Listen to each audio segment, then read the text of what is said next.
Oke kawan-kawan, untuk saat ini kita lagi membuat bentuk bola dari bahan akrilik dengan mesin bubut.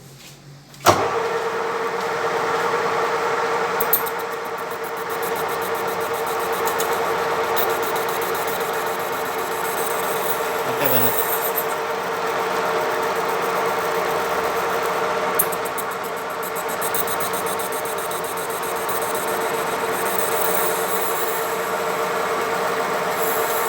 Untuk hasilnya nanti seperti ini. Wih, keren kan?